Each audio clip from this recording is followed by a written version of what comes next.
Hola, buena noche. Estamos en el día jueves de la Semana Santa en la vida de Jesús. Ya hemos visto varios días y este mensaje del día jueves es un mensaje trascendental, impresionante. Es una noche antes de ser crucificado nuestro Señor Jesucristo. Y varias cosas ocurren en este pasaje. Hay una cena donde aprendemos sobre la Santa Cena.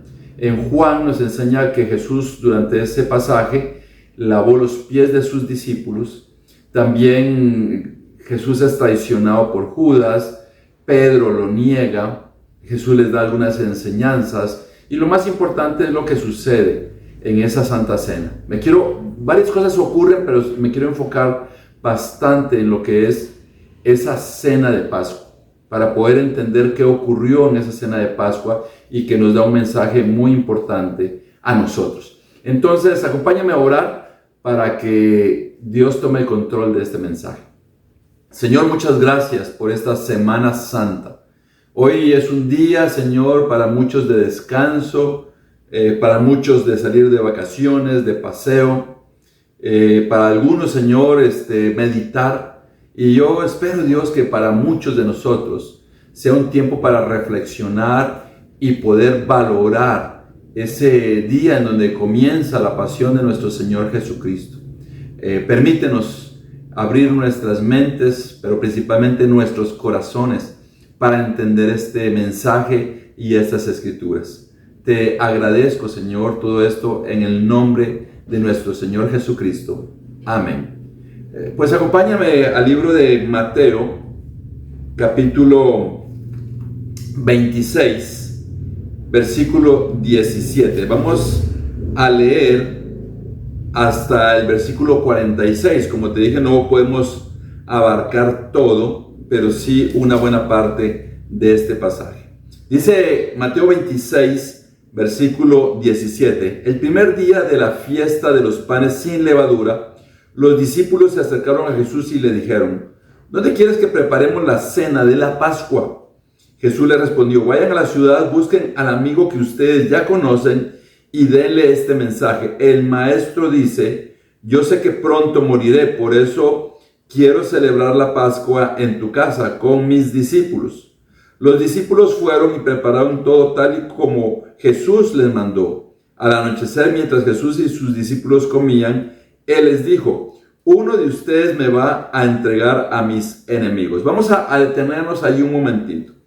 Dice que este era el primer día, se celebraba durante varios días, pero ese era el primer día. Y lo que se acostumbraba, era que por familias se reunían y compartían una cena especial, en donde se hacía celebración de dos eventos muy importantes para ellos. Esos eventos habían ocurrido en fechas muy cercanas, así que por lo tanto los celebraban juntos. ¿Y qué es lo que celebraban? Una de las cosas que celebraban en esta cena de Pascua era que Dios les había dado la libertad de la esclavitud que habían vivido en Egipto. Pero otra cosa que celebraban también es que Dios había librado a los primogénitos del pueblo de Israel de la muerte, una de las plagas que había enviado a Egipto. Entonces lo celebraban de esta manera. Entonces, algunas cosas particulares. Jesucristo buscó un lugar. Aquí es increíble que Él ya tenía preparado todo y ya lo había mandado. Inclusive el mensaje es, el maestro dice: yo sé que pronto moriré, por eso quiero celebrar la Pascua en tu casa con mis discípulos. Ellos eran considerados como una familia del maestro con sus discípulos. Por lo tanto, Él fue a celebrar la Pascua con ellos, pero el mensaje era muy claro. Él estaba diciendo: pronto moriré. Imagínate, en esa noche iba a ser arrestado y al día siguiente nuestro Señor Jesucristo iba a morir. Este fue un día difícil para nuestro Señor Jesucristo, pero también un día difícil para los discípulos. Y aquí nos quedamos en el pasaje en donde Él le dice, ¿verdad?, que uno de ellos lo va a entregar a sus enemigos. Y continúa el versículo 22, dice: los discípulos se pusieron muy tristes y cada uno de ellos le dijo: Señor, ¿no estarás acusándome a mí, verdad? Jesús respondió: el que ha mojado su pan en el mismo plato en que yo estoy comiendo es el que va a traicionarme. La Biblia dice claramente que yo, el Hijo del Hombre, tengo que morir. Sin embargo, al que me va a traicionar va a pasarle algo muy terrible. Más le valdría no haber nacido. Judas, que después entregó a Jesús, también le preguntó: Maestro, ¿hablas de mí? Jesús le contestó: tú lo has dicho. Qué impresionante, pero la habilidad que tenía Judas de disfrazarse, porque él era el traidor. Tanta era la habilidad que los demás discípulos no lo notaban. La Biblia nos dice que Judas era un ladrón que robaba del dinero que ellos administraban, y los discípulos no habían podido darse cuenta. Pero tanta era su astucia para esconderse, que inclusive llegó a preguntarle a Jesús en el versículo 25, Maestro, ¿hablas de mí? Como para tratar de confundir a los otros discípulos. Como los demás preguntaban, también él lo preguntó. Sin embargo, Jesucristo le dijo: tú lo has dicho. El corazón de Judas estaba demasiado duro, porque solo con esta afirmación de nuestro Señor Jesucristo hubiera bastado para que él se arrepintiera. Y eso pasa con algunas personas que viven doble vida. Se mueven dentro del pueblo cristiano, actúan como si fueran cristianos, pero con su vida llena de pecado lo que están haciendo es traicionando a nuestro Señor Jesucristo, traicionando a la iglesia, al pueblo de Dios. Y durante un buen tiempo pueden moverse de esa manera, aunque tarde o temprano no dejarán de ser descubiertos, así como Judas fue descubierto. Entonces, si vivimos una vida plena en Cristo, podemos ser como los otros 11 apóstoles, que no teníamos que estar pensando somos nosotros los traidores, sino tenemos que vivir de una manera correcta. Y el versículo 26, entonces, Jesús comienza a darles una enseñanza a partir del versículo 26. Dice: mientras estaban comiendo, Jesús tomó un pan y dio gracias a Dios. Luego lo partió, lo dio a sus discípulos y les dijo: tomen y coman, esto es mi cuerpo. Después tomó una copa llena de vino y dio gracias a Dios. Luego la pasó a sus discípulos y les dijo: beban todos ustedes de este vino. Esto es mi sangre, y con ella Dios hace un trato con todos ustedes. Esa sangre servirá para perdonar los pecados de mucha gente. Esta es la última vez que bebo de este vino con ustedes. Pero cuando estemos otra vez en el reino de mi Padre, entonces beberemos del vino nuevo. Aquí llegamos hasta el versículo 29. Y él les dice algo sumamente importante. Les habla acerca de la institución de la Santa Cena o la Cena del Señor. Normalmente en nuestra congregación los domingos tomamos la Santa Cena y nos preparamos. Pero esta fue la primer Santa Cena en donde Jesucristo les dijo a ellos acerca del pan y acerca del jugo de uvas o acerca del vino. Y él les decía que esa era su sangre y que ese era su cuerpo. Entonces, aquí nosotros lo que vemos es que Jesucristo le dio gracias a Dios y explicó lo que estaba pasando. Tomen y coman, esto es mi cuerpo. Y de esa manera nosotros como cristianos recordamos ese sacrificio. Recordemos que ahí se sacrificaba o más bien se cocinaba un cordero para comerlo entre la familia. Y habían sacrificios de animales por los pecados de las personas, pero ahora Jesucristo era el sacrificio por toda la humanidad. Nosotros normalmente tomamos la Santa Cena y lo que hacemos es recordar el sacrificio de nuestro Señor Jesucristo, su cuerpo destrozado, su cuerpo torturado, su cuerpo clavado en una cruz. Nosotros nos preparamos, debemos de prepararnos para tener un corazón digno de Jesucristo. Habían 11 apóstoles dignos de tomar esa cena y había uno que era traidor, que no merecía este sacrificio y que lo esperaba algo terrible. Entonces, al tomar de este pan y de este jugo de uvas, yo estoy comiendo del cuerpo de nuestro Señor Jesucristo y estoy bebiendo de su sangre, de esa sangre derramada en esta semana que es la Semana Santa. Jesucristo derramó su sangre, su cuerpo fue clavado en la cruz. Y para mí es un privilegio poder tomar la Santa Cena.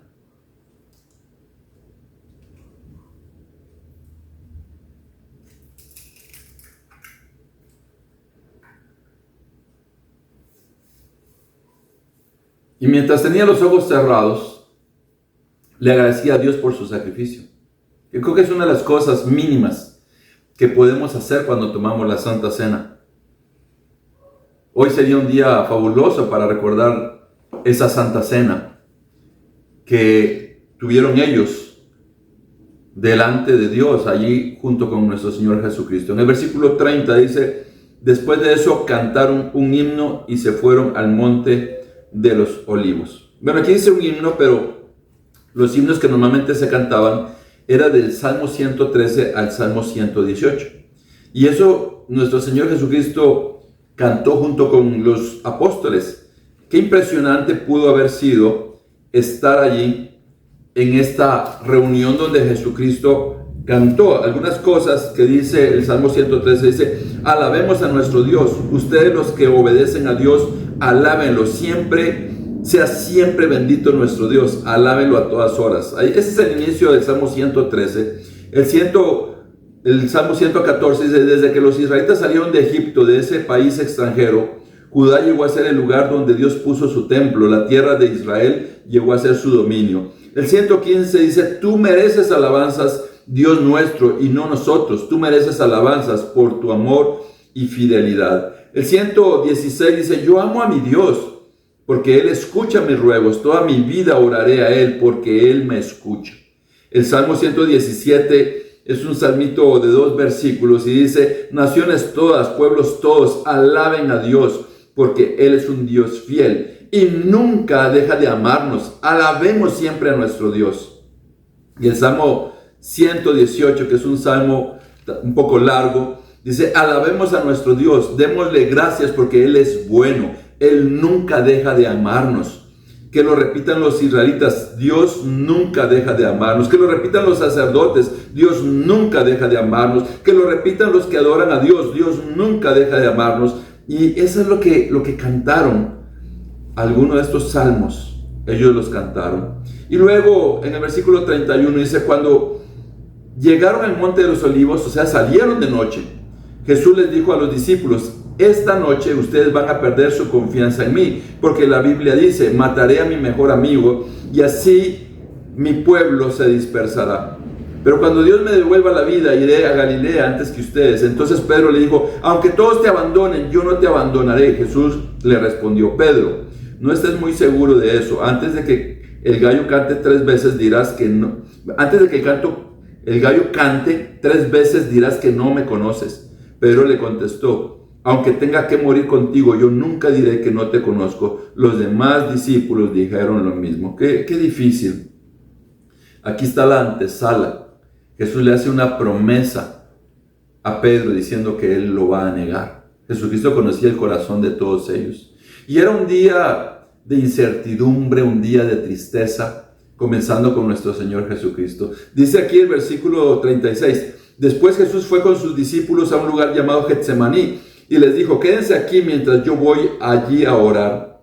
Jesús invitó a Pedro, a Santiago y a Juan para que lo acompañaran. Luego empezó a sentir una tristeza muy profunda y les dijo, estoy muy triste, siento que me voy a morir. Quédense aquí conmigo y no se duerman. Jesús se alejó de ellos, un poco de ellos, se arrodilló hasta tocar el suelo con la frente y oró a Dios. Padre, cómo deseo que me libres de este sufrimiento, pero no será lo que yo quiera, sino lo que quieras tú. Jesús regresó a donde estaban los 3 discípulos y los encontró durmiendo. Entonces le dijo a Pedro, ¿no han podido quedarse despiertos conmigo ni siquiera una hora? No se duerman, oren para que puedan resistir la prueba que se acerca.